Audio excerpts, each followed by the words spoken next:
IPL 18లో భాగంగా కీలక మ్యాచ్లో సన్ రైజర్స్ హైదరాబాద్ విక్టరీ సాధించింది. చెపాక్ వేదికగా చెన్నై సూపర్ కింగ్స్ తో జరిగిన మ్యాచ్లో SRH 5 వికెట్ల తేడాతో నెగ్గింది. తొలుత హైదరాబాద్ బౌలర్లు విజృంభించడంతో CSK 19.5 ఓవర్లలో 154 పరుగులకే ఆలౌట్ అయ్యారు. ఆ జట్టులో డేవాల్ బ్రేవిస్ 42 పరుగులతో టాప్ స్కోరర్గా నిలిచాడు. అనంతరం బ్యాటింగ్కు దిగిన హైదరాబాద్ 18.4 ఓవర్లలో 5 వికెట్లు కోల్పోయి టార్గెట్ ఛేదించింది.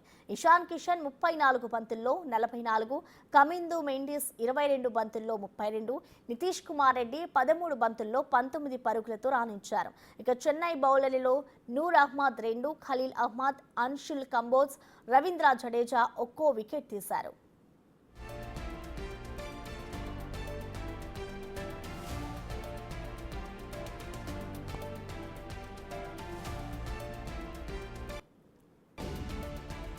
చెపాక్లో చెన్నైపై హైదరాబాద్ నెగ్గడం ఇదే ఫస్ట్ టైం. ఈ విజయంతో హైదరాబాద్ తన ప్లే ఆఫ్స్ అవకాశాలను సజీవంగా నిలుపుకుంది.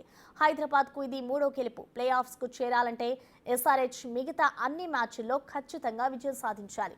మరోవైపు చెన్నైకి ఇది 7వ ఓటమి. 9 మ్యాచ్ల్లో ఆ జట్టు 7 ఓడింది. మిగతా అన్ని మ్యాచ్ల్లో గెలిచినా ఆ జట్టుకు ప్లే ఆఫ్స్ అవకాశాలు నామమాత్రమే. దీంతో CSK దాదాపు టోర్నీ నుంచి నిష్క్రమించినట్లే.